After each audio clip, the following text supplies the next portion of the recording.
प्रातः क्लास चल रहा था। 15 जनवरी 1966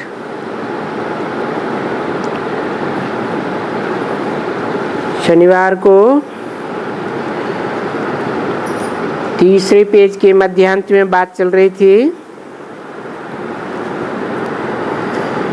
जब शिवाय नमः कहते हैं तो भक्तों की बुद्धि में यही शिवलिंग आता है।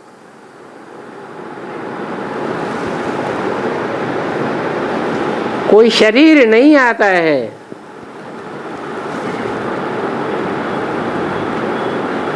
मंदिर में जाते हैं, शिव के दर्शन करते हैं तो क्या समझते हैं किसका दर्शन किया है? कहते हैं शिवलिंग का दर्शन किया। लेकिन वो जो शिवलिंग दिखाते हैं मंदिर में, वो इतना बड़ा है क्या?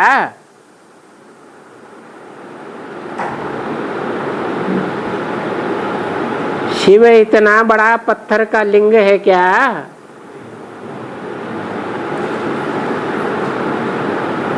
तो उनकी बुद्धि में ये नहीं आता है कि ये कोई मुकर्रर मनुष्य का चोला है, प्रतीक है। जिस चोले में, जिस मुकर्रर शरीर में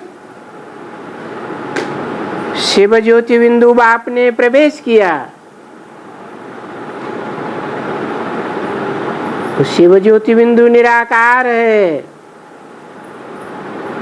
बिंदु का कोई आकार नहीं होता है, लंबाई चौड़ाई नहीं होती है।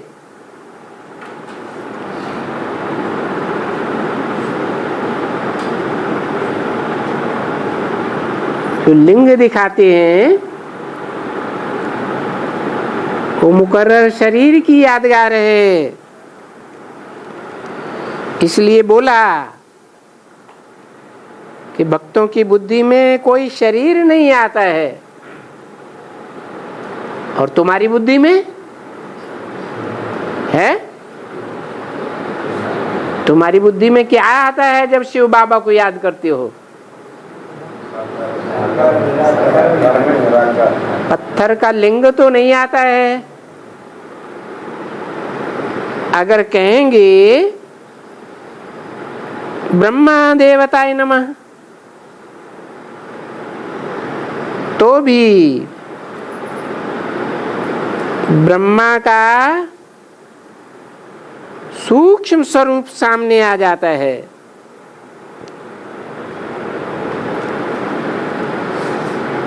और वहां होना चाहिए स्थूल।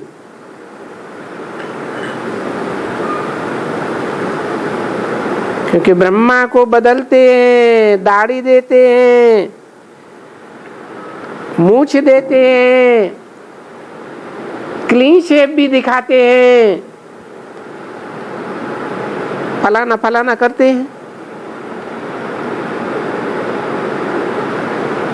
तो देखो उन दोनों को तो क्लीन रखते हैं। ये भी तो आ करके बाप ने बच्चों को समझाया है कि ये त्रिमूर्ति ब्रह्मा, भक्त लोग जो कहते हैं त्रिमूर्ति ब्रह्मा, उसमें ब्रह्मा क्यों लिखते हैं?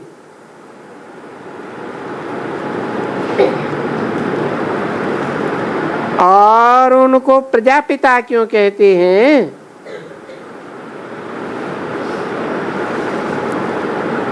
शास्त्रों में नाम भी देते हैं प्रजापति ब्रह्मा।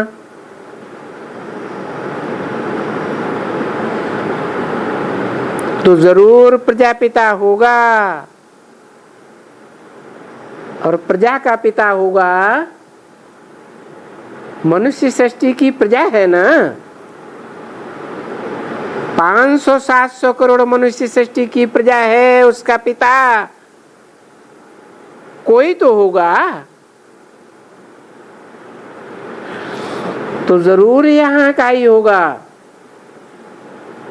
इस दुनिया का ही होगा, सूक्ष्म वतन का नहीं होगा या निराकारी धाम का नहीं होगा, क्योंकि प्रजा तो इस सृष्टि पर है ना।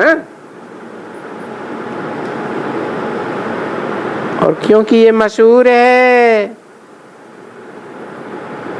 कि देवताओं को तो दाढ़ी मूछ नहीं दिखाते हैं,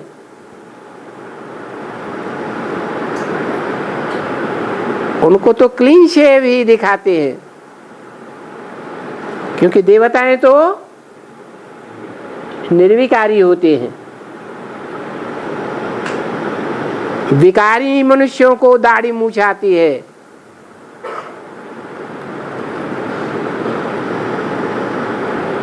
तो यहाँ इस सृष्टि में तो ब्रह्मा को दिखाते हैं।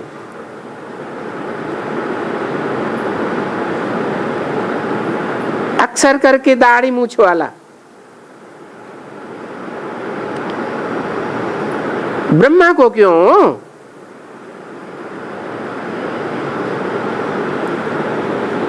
ब्रह्मा देवताय नमः, विष्णु देवताय नमः, शंकर देवताय नमः। तो वो ब्रह्मा तो देवता हो गया, उनको फिर दाढ़ी मूछ कहां से आ गई?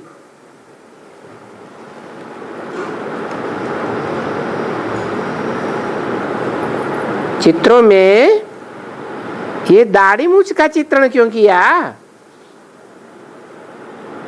चित्र काहे की यादगार है?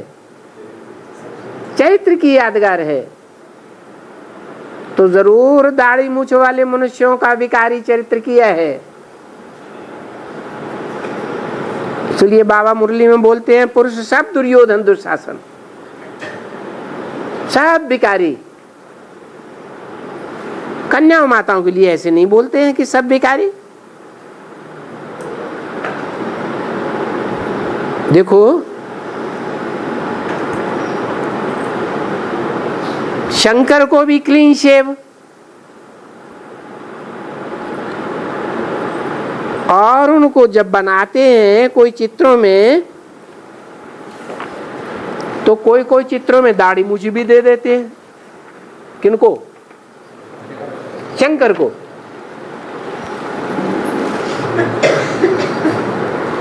इसका क्या मतलब? इसका मतलब है कि जरूर पहले शंकर नाम रूप से जो चित्र दिखाते हैं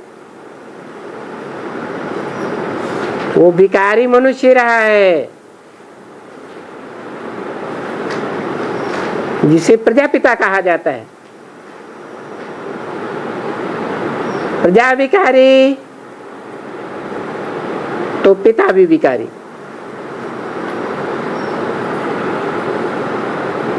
फिर वही शंकर पुरुषार्थी रूप में याद में बैठा हुआ दिखाते हैं। तो याद में बैठने का काम संपूर्ण अवस्था में होगा या अपूर्ण अवस्था में होगा? जरूर अपूर्ण है। तो शंकर को याद में बैठा हुआ दिखाते हैं,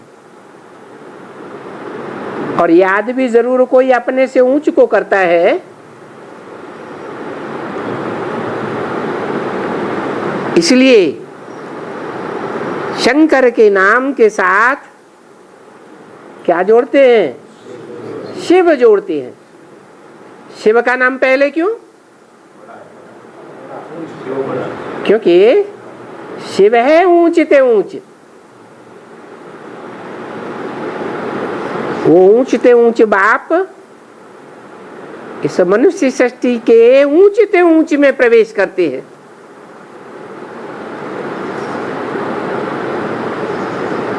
15:1:66 की वाणी का 4था पेज।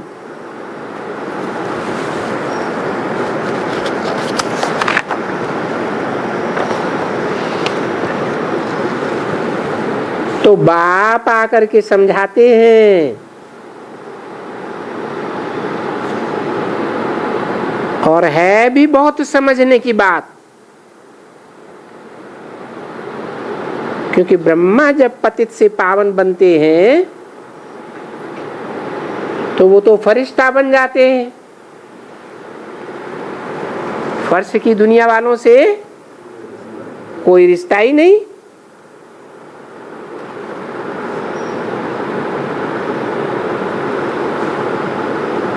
कोई रिश्ता नहीं। कौन से ब्रह्मा की बात हो रही है? दादा लेखराज ब्रह्मा शरीर छोड़ने के बाद इस फर्श की दुनिया वालों से कोई रिश्ता नहीं है। गुलजार दादी में आते नहीं है तो रिश्ता हुआ ना। तो कौन से ब्रह्मा की बात है?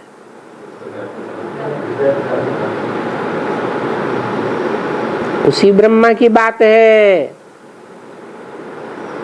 जिसको शास्त्र में कहा है परम ब्रह्म।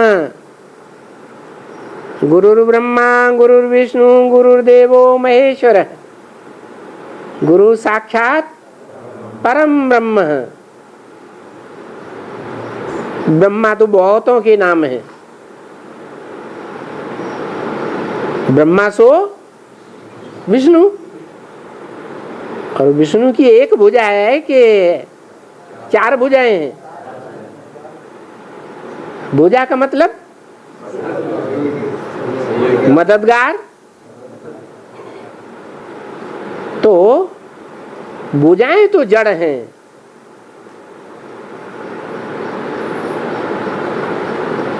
जड़ भुजाओं में दादा लेकर ब्रह्मा भी है।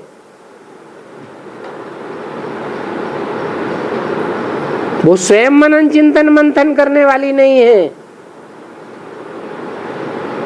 भुजाओं को चलाने वाला कोई होता है या नहीं? कौन और कहां? विष्णु के मस्तक में जो आत्मा है उसको दिखाते हैं कि वो भुजाओं को चलाने वाली। उसी के लिए कहा गया है परम ब्रह्म। वो परम पद है।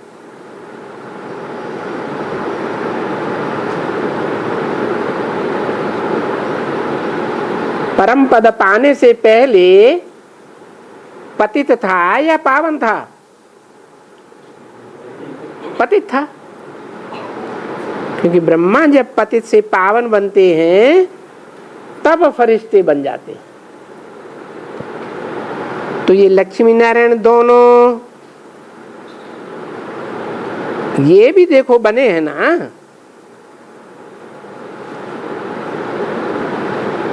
कौन सी शिक्षा से बने? क्योंकि ये है ही राजयोग, राजाई प्राप्त कराने वाला योग, महाराजाई प्राप्त कराने वाला योग।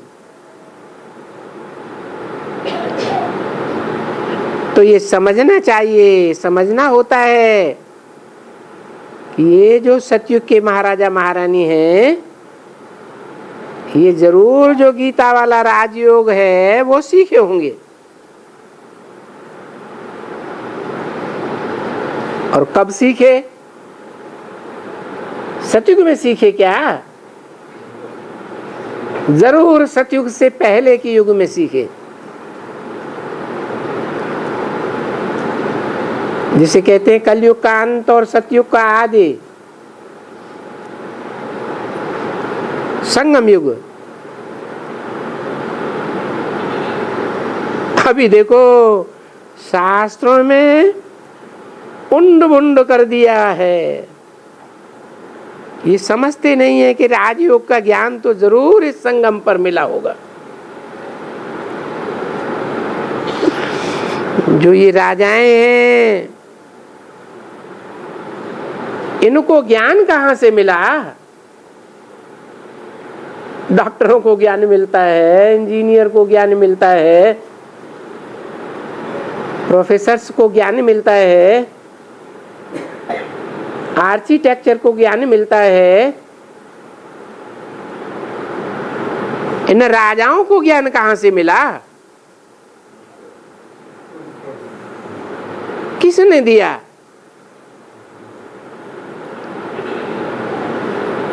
तो मुख्य है ही गीता का ज्ञान। सो गीता का ज्ञान जरूर परमात्मा ने दिया होगा।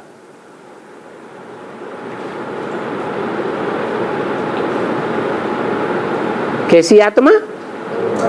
परमात्मा। आत्माओं में जो परम है, आत्माओं में मैं परम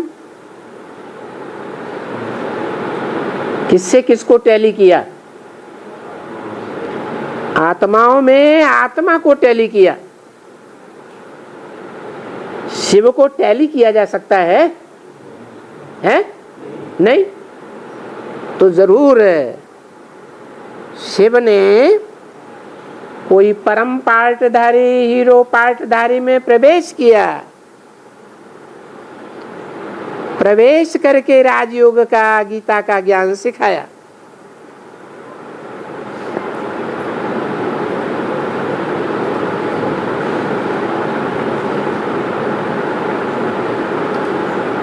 जो ये राजाएं हैं, इनको ज्ञान कहां से मिला? मुख्य है ही गीता का ज्ञान।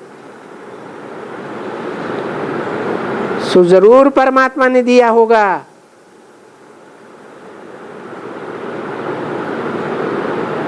ये सब विचार सागर मंथन धारण करने की बातें हैं।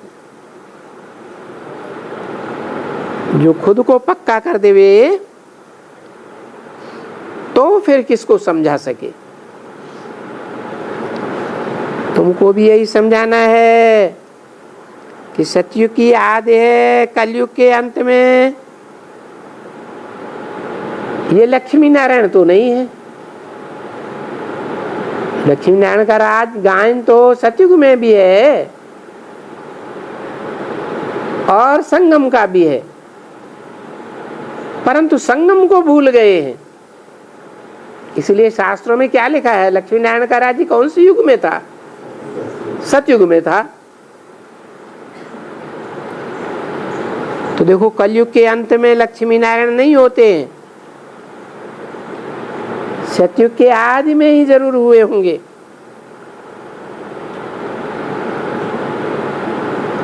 ये लक्ष्मी नारायण कलयुग के अंत में कोई राजा रानी नहीं होते हैं, ये एकदम प्रजा का प्रजा पर राज्य हो जाता है। और फट से जैसे रात से दिन, तो ऐसे ये भी तो है ना, रात से दिन कैसे होता है? बस रात पूरी हुई और दिन शुरू हुआ। कब रात पूरी होती है? सूरज डूबता है। तो जब तक डूबता रहता है तो घोर अंधियारा होता रहता है। फिर डूबने से उबरना भी तो शुरू होता है?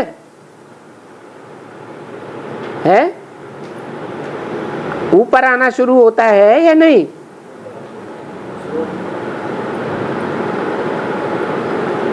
तो अभी ये ऐसे ही है कि बरोबर ब्रह्मा की रात पूरी हो जाती है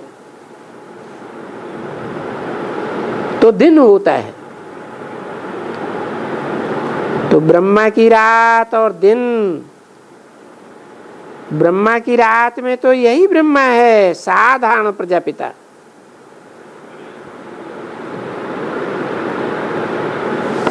असाधारण नहीं। अच्छा, ब्रह्मा दिन में देखते हैं कि बरोबर दिन में तो श्री लक्ष्मी नारायण का राज्य है, तो जरूर ये ब्रह्मा और सरस्वती ये जरूर लक्ष्मी नारायण पढ़ करके बने होंगे, क्योंकि नाम भी इनका ही गाया जाता है। सरस्वती को गॉडेज ऑफ नॉलेज कहा जाता है। गॉडेज माने देवी,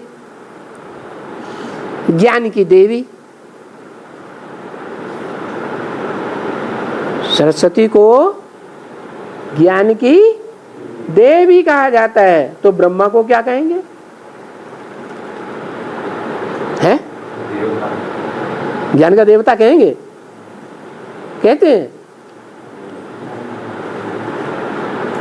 तो ब्रह्मा को क्या कहेंगे? ब्रह्मा को कुछ तो कहेंगे ना, बरोबर, क्योंकि सरस्वती ब्रह्मा की बेटी है ना।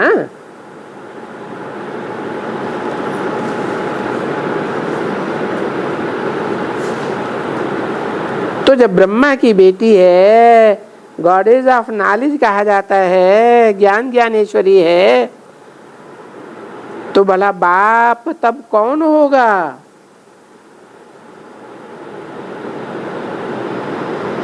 कहाँ बुद्धि ले गए हैं?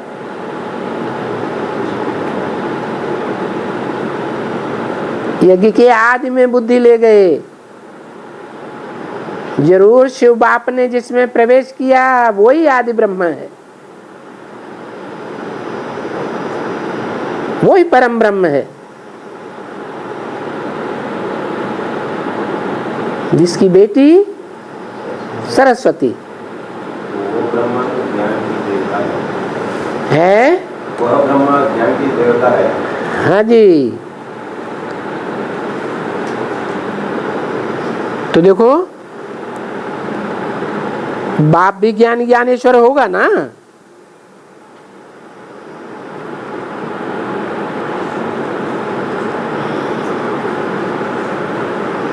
अभी उनको तो ज्ञान का सागर कहा नहीं जाता है।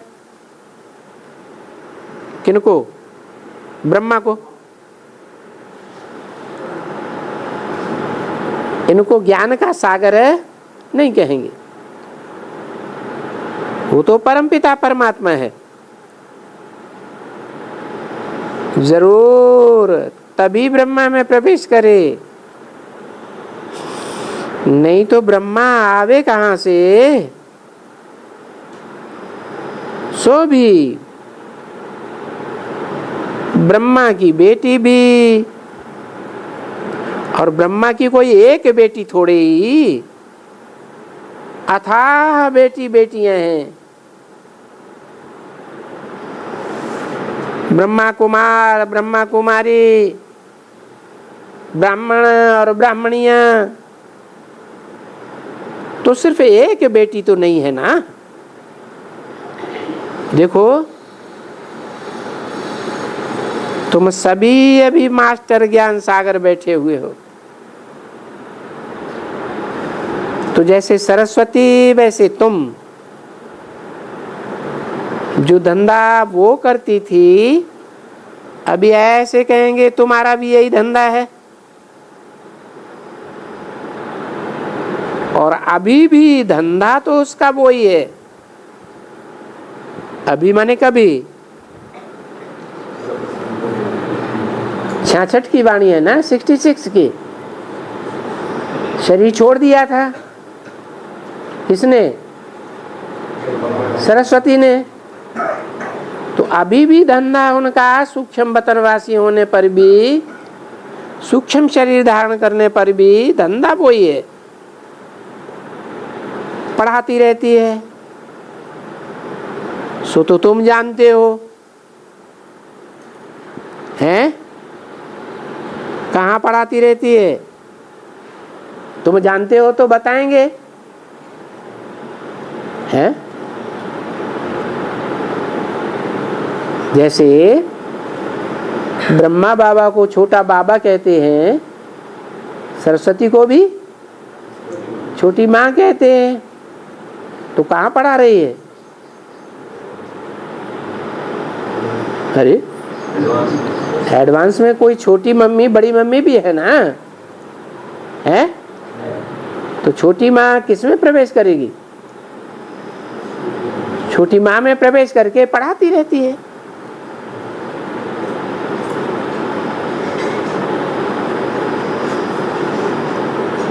सरस्वती तो गई,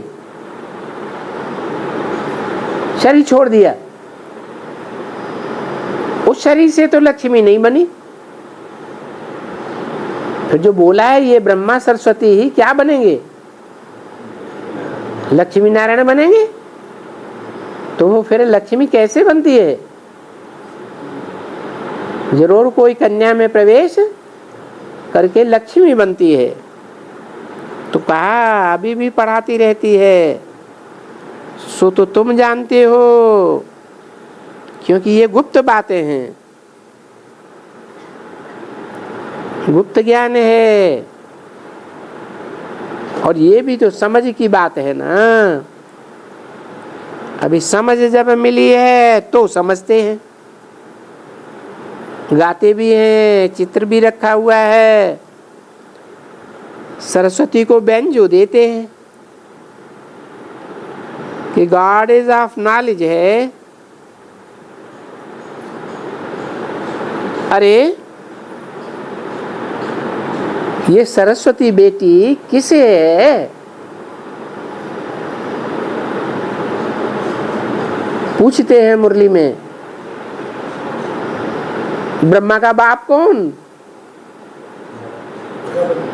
तो सरस्वती का भी बाप। ये तो ब्रह्मा की है, तो जरूर तभी बाप को भी ज्ञान होगा। और बाप को ये ज्ञान कहां से मिला? जो बेटी को दिया।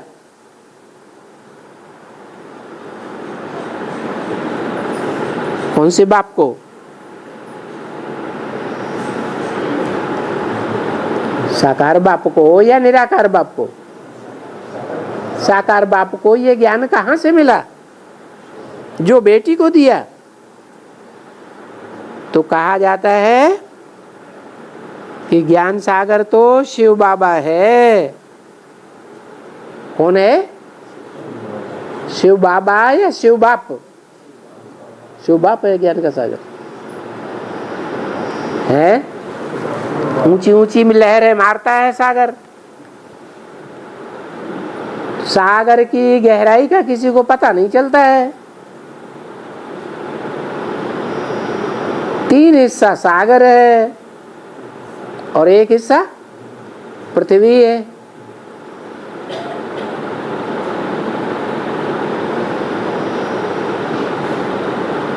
जब प्रलय होती है तो पृथ्वी कहाँ समा जाती है? सागर में समा जाती है। और नदियां भी सागर में समा जाती हैं। तो कहा जाता है ज्ञान का सागर शिव बाबा। जरूर उन्होंने ही ये ज्ञान दिया होगा।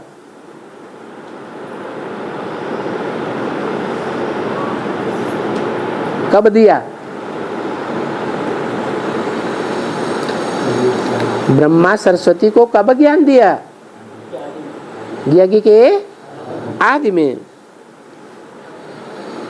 उन्होंने कैसे दिया?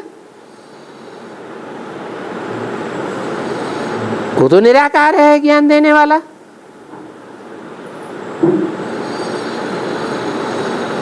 तो अभी तुम देखते हो ना, बरोबर शिव बाबा इसमें प्रवेश करके ज्ञान देते हैं। कैसे दिया? प्रवेश करके दिया।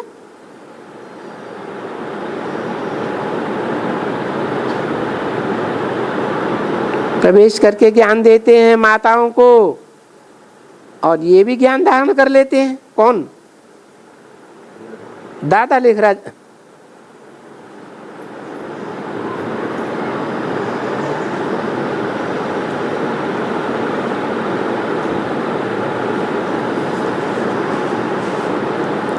तो ये भी बड़ी ब्रह्मपुत्री नदी है। कौन? है? सरस्वती छोटी माँ जब प्रवेश शरीर तो छोड़ गई, फिर वो ब्रह्मपुत्री सागर में कब मिलती है? शरीर छोड़ने के बाद कैसे मिलती है? हैं? वो तो ठीक है, ऊंची स्टेज से आती है, गंगा से मिलती है। कब मिलती है? गंगाएं कब निकली? अंत में निकली। तो जरूर अंत में ये ब्रह्मपुत्री नदी भी आकर मिलती है। जो गायन होता है भारत माता शिव शक्ति अवतार अंत का ये नारा है। तो ये नदी भी कोई कम नहीं है, ये भी नाम। अभी नाम हम लेते नहीं हैं, शास्त्रों में लिखा हुआ है तो उसको समझा करके सिद्ध करते हैं। क्या क्या समझा करके? नाम का अर्थ समझाया जाता है ना। क्या नाम बताया नदी का? ब्रह्मपुत्री। परम ब्रह्म की पुत्री हुई ना। कौन? सरस्वती। भले शरीर छोड़ दिया, आत्मा तो है ना।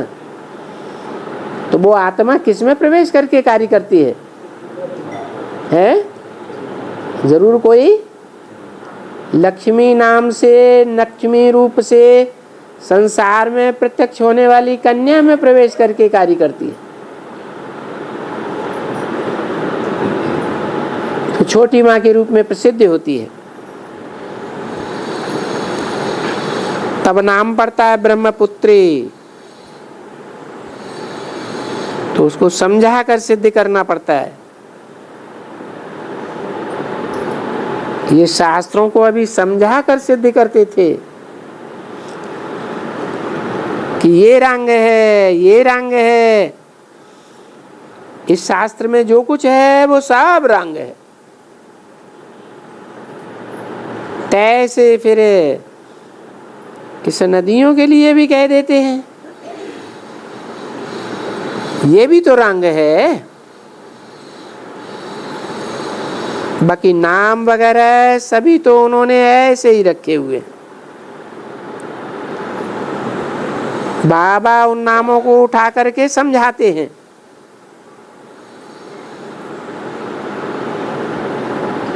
कि ये ऐसे है, ये अर्थ है, तब नाम पड़ा है ब्रह्मपुत्री।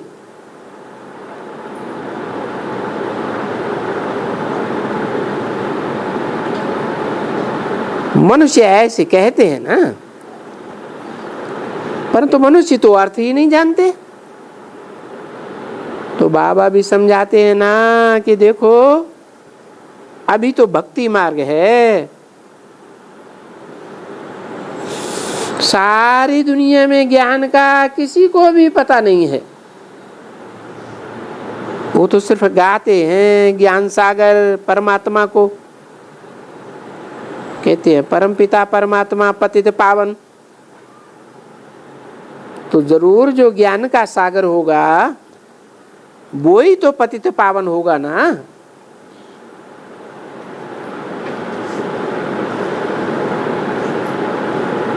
कोई दूसरा तो पतित पावन हो ही नहीं सकता।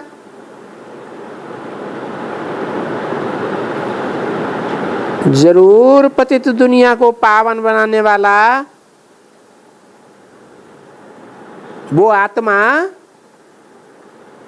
कोई मनुष्य हो सकता है? मनुष्य नहीं हो सकता। प्रजापिता ब्रह्मा भी नहीं हो सकता है, शंकर भी नहीं हो सकता, दादा लेखराज ब्रह्मा भी नहीं हो सकता, देवता भी नहीं हो सकता है। क्यों? क्योंकि मनुष्य को देवता बनाने वाला तो स्वयं भगवान है। मनुष्यों को देवता कौन बनाता है? भगवान ही बनाता है, ज्ञान दे करके।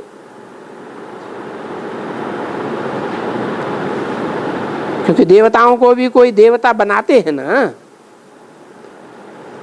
बोलते हैं ना, नर से नारायण नारी से लक्ष्मी, मानुष से देवता की एक रत्न लागी वार। ये किसने कहा? अभी देवताओं को देवता तो नहीं कोई बनाएंगे, क्योंकि वो तो देवता है ही, और मनुष्य तो मनुष्य है ही। मनुष्य थोड़ा ही कोई बैठ करके किसको देवता बनाएगा है? मनुष्य मनुष्य क्यों है?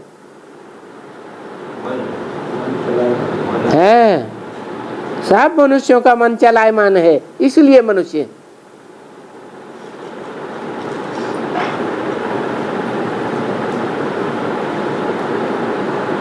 तो मनुष्य देवता है नहीं। देवता कैसे बने? मनुष्य देवता को तो नहीं बनाएंगे ना। मनुष्य देवता बनाएंगे क्या? नहीं। देवताओं को तो देखो, ये तो रचयिता ही है, बिल्कुल बिल्कुल नई दुनिया। उस नई दुनिया के देवताओं को बाप ने ही बनाया होगा। कैसे बनाया? ये देखो, दुनिया में कोई भी नहीं जानते हैं, जबकि हम भी नहीं जानते थे, क्योंकि हम भी तो फिर मनुष्य ठहरे ना कि देवता हैं। अभी तो देवता नहीं, पहले कभी थे किसी जन्म में, अभी तो हम भी मनुष्य हैं। हम भी भक्ति मार्ग में चले गए थे, क्योंकि ये सभी भक्ति मार्ग में चले गए। नहीं तो बाबा ने समझाया ना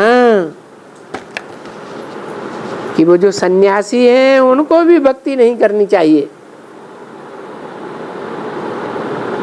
तो वो जब सन्यास करते हैं तो हम गृहस्थी जो काम करते हैं, फिर उनको काम नहीं करना चाहिए।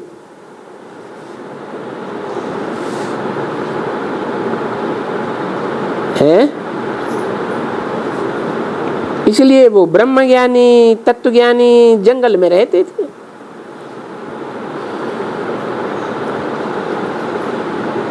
पंद्रह 66 की वाणी का 5वां पेज, 3री लाइन। जैसे अभी हम हैं तो शिव से ज्ञान लेते हैं, तो हम कहेंगे हम शिव ज्ञानी हैं। शिव बाबा हमको ज्ञान दे रहे हैं, और हम ज्ञानदाता शिव बाबा को याद कर रहे हैं। अभी वो सन्यासी तो तत्व को, ब्रह्म तत्व है ना। तत्व तो जड़ होता है, वो तत्व को ही थोड़े ही ज्ञान दे सकता है। शिव बाबा किस में रहते हैं? ब्रह्म महत तत्व में। ऊपर रहते हैं तो भी ब्रह्म महत तत्व, फिर नीचे भी ब्रह्म महत तत्व। तो वो तत्व थोड़े ज्ञान दे सकता है। माना जिसमें प्रवेश करते हैं वो तत्व ही तो है। हाँ, ब्रह्म तत्व तुरीया तत्व है। 5 तत्वों को तुरीया नहीं कहेंगे। तो तत्व हमको ज्ञान नहीं देते, ब्रह्म हमको ज्ञान देते हैं, या ब्रह्म या तत्व या श्रीमत देती है। उन तत्वों की मत तो श्रीमत नहीं हो सकती है। किन तत्वों की मत है? अरे ब्रह्मा अनेकों के नाम है ना, तो सारे क्या हो गए? मैं जिस तन में भी प्रवेश करता हूं उसका नाम क्या रखना पड़े? ब्रह्मा रखना पड़े। तो जो भी तत्व हैं ब्रह्मा नाम के, वो सब जड़त्वमयी बुद्धि वाले हैं। चाहे ब्रह्मा हो, चाहे नंबरवार ब्रह्मा हो। तो देखो ये सभी समझने की बातें हैं बच्चों को। क्या समझने की बात हुई? कि जिसमें प्रवेश करते हैं वो ज्ञानी नहीं है, ज्ञान देने वाला नहीं है। कौन है ज्ञान देने वाला? शिव प्रवेश करते हैं। शिव निराकार साकार में प्रवेश करते हैं मुख से ज्ञान सुनाने के लिए। तो वो तो आत्मा है ना, अलग आत्मा है ना। प्रवेश करने वाली अलग, जिसमें प्रवेश किया गया वो अलग। तो ये समझने की बातें हैं बच्चों को, और अंदर में ये बातें चलना चाहिए। जो बातें बाप भी समझाते हैं, तो इनका मार्ग ही अपना है ड्रामा प्लान अनुसार। फिर भी कह देंगे कि ड्रामा में इनका है कि घर बार आदि छोड़ना।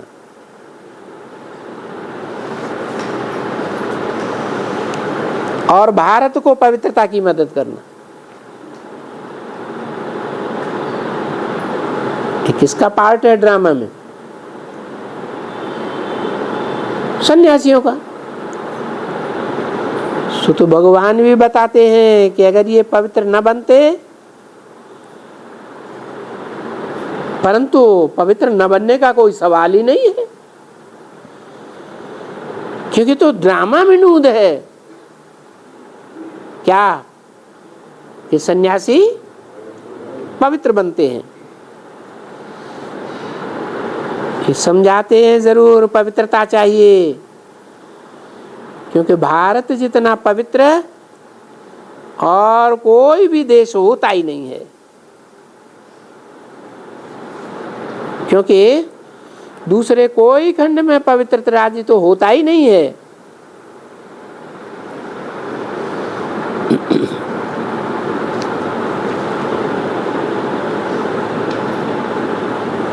भारत ही है जिसमें सतयुग के आदि में यथा राजा रानी तथा प्रजा सब पवित्र। अभी वो पवित्र सतयुग के आदि में आए कहां से? तब गाया जाता है ना, संगम युग में मैं आता हूं। संगम युगे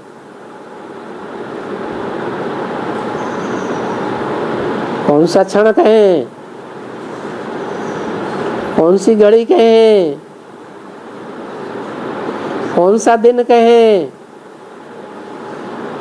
दिन कहें या मास कहें या वर्ष कहें या पूरा 100 साल कहें? पूरा 100 साल तो युग हो गया। मुरली में तो बोला है कि संगम में पवित्र बनने की पवित्र घड़ी भी है।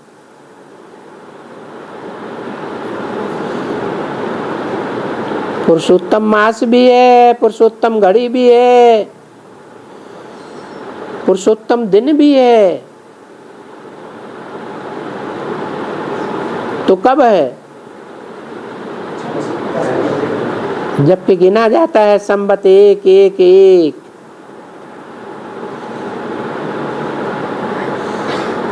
तब गाया भी जाता है संगम युगे में आता हूं। तो देखो अभी समझ में आता है मैं कब आता हूँ? 36 में आता हूँ, 76 में आता हूँ, या कब आता हूँ? मैं कहने वाला कौन है? शिव बाप कब आता है? हैं? हाँ, कब? कब है? 2006 2016 2036 में आएगा, तब लक्ष्मी नारायण बनेंगे संगम युगी। फिर राज्य कहाँ करेंगे? फिर तो सतयुग आ जाएगा। बहुत में बहुत करके संगम युग को 100 साल दो, वो तो युग की बात हो गई।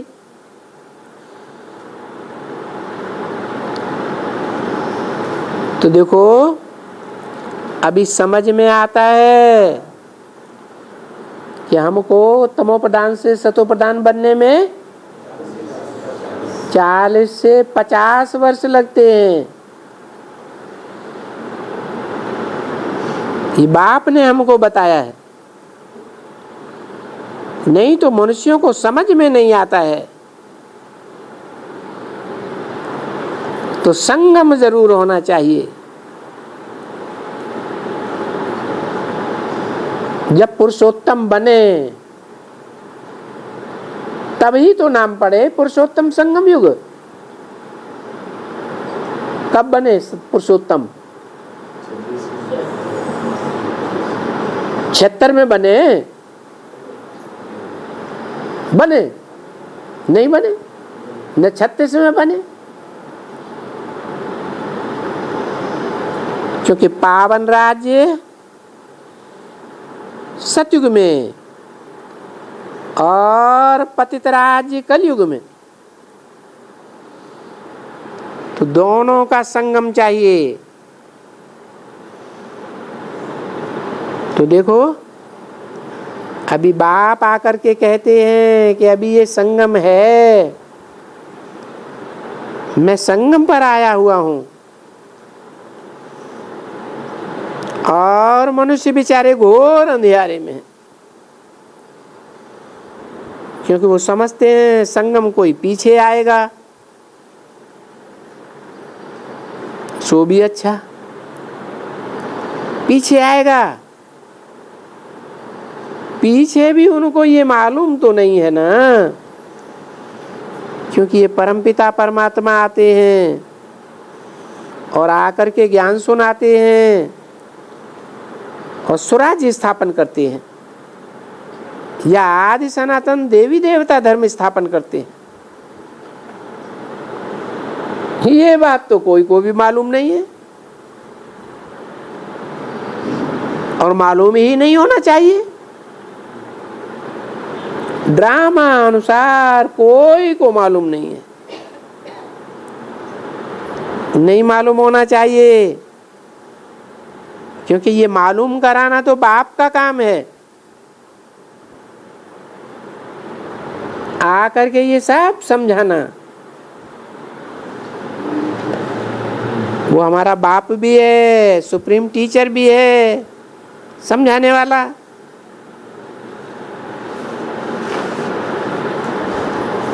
सुप्रीम गुरु भी है।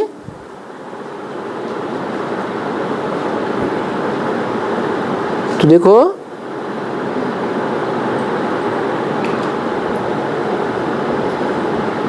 ये मालूम करना ये सन्यासियों को कैसे हो सके। तो बाप आकर के सब कुछ समझाए देते हैं कि ये जो कुछ भी तुमने देखा सुना ये सब ड्रामा, ये सब जो कुछ भी चल रहा है, जो कुछ भी कहते हैं, सब भक्ति मार्ग। इस भक्ति मार्ग में ज्ञान तो रिंचक भी नहीं है।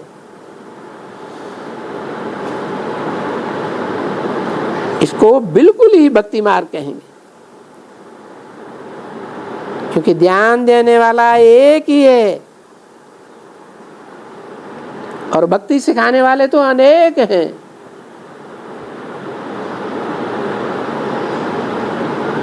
क्रिश्चियन धर्म में अलग प्रकार की भक्ति, मुसलमानों की अलग प्रकार की तीर्थ यात्रा भक्ति वगैरह, हिंदुओं में अलग अलग भांति भांति की भक्ति। तो फिर ये ज्ञान कहां से आवे?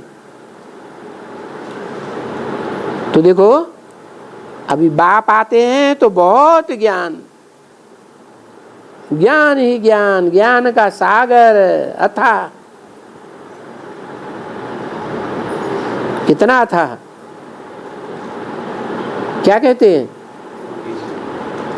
सारे जंगल की कलम बनाओ, सारे समंदर की स्याही बनाओ, तो भी ईश्वर का ज्ञान फूट नहीं सकता।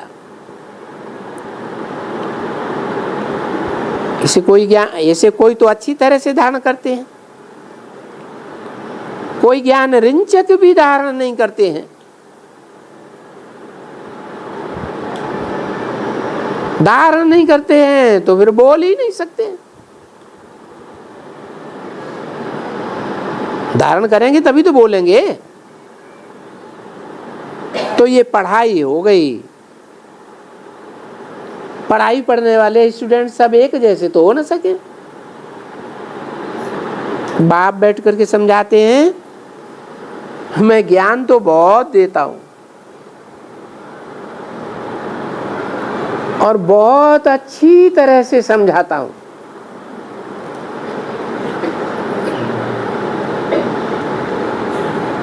तो देखो कोई सिर्फ इतना भी नहीं समझा सकते हैं। अच्छा भाई, दो बाप हैं, वो तो परमपिता परमात्मा है, उनसे वर्षा तो मिलना चाहिए।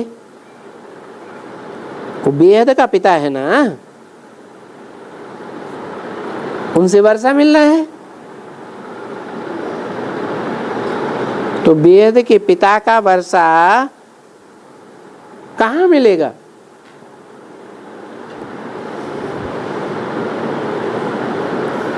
है?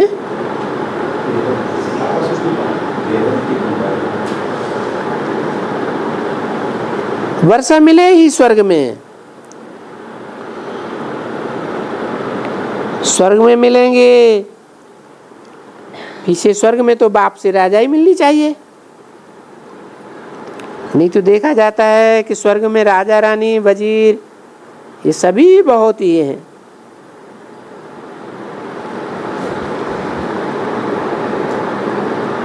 प्रजा भी साहूकार,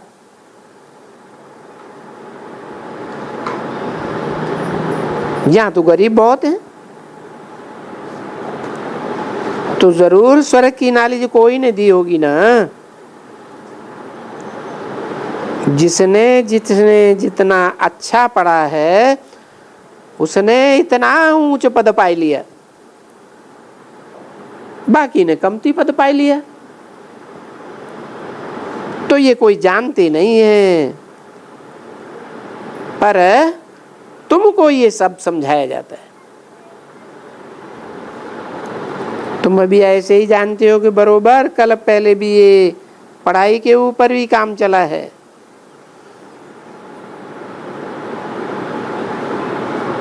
क्योंकि कोई तो राजा रानी बना, कोई वजीर बना। सो तो तुम अभी देखते हो अच्छी तरह से कि हम खुद पढ़ रहे हैं, और जितना हम अच्छा पढ़ेंगे, जितना अच्छा औरों को पढ़ाएंगे, तो तुम्हारा भी चांस आ जाएगा। आहिस्ते आहिस्ते करके आ ही जाएगा। चढ़ते चढ़ते आखिरी में तुम्हारा मुख खुलना शुरू हो जाएगा। फिर तुम भी औरों को पढ़ाएंगे, तुम्हारी भी आहिस्ते आहिस्ते चांस आ जाएगी। चढ़ते चढ़ते आखिरी में मुख चलना शुरू होगा। ऐसे कि नहीं नहीं चलेगा, क्योंकि ये तो महामंत्र है ना। देखो गुरु लोग क्या देते हैं, वो मंत्र कान में फूंक देते हैं, और ये मंत्र तो नामी ग्रामी है, परंतु वो लोग तो ऐसे ही मन मना भव मध्याजी भव कह देते हैं, अर्थ तो समझते ही नहीं। अच्छा चलो, कोई तो होगा ना वैष्णव जो गुरु लोग हैं, या तो श्री कृष्ण का नाम जाप करते हैं, कई बहुत हैं गीता वाले जो कह देते हैं मन मना भव, भगवान को याद करो तो उनसे वर्षा मिलेगा। अब वो जानते तो कुछ भी नहीं है।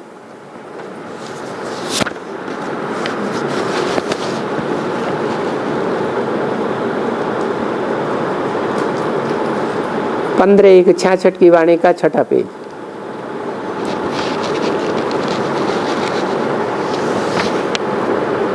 इस मनमना भव का अर्थ भी नहीं समझाते हैं। संस्कृत में 3 अक्षर जोड़े, मत मना मेरे, मना मन मन में, भव समा जा, मेरे मन में समा जा। कहते हैं मन मना भव, लेकिन बता नहीं सकते कि मेरे मन में समा जाने का क्या मतलब है। बोल देते हैं।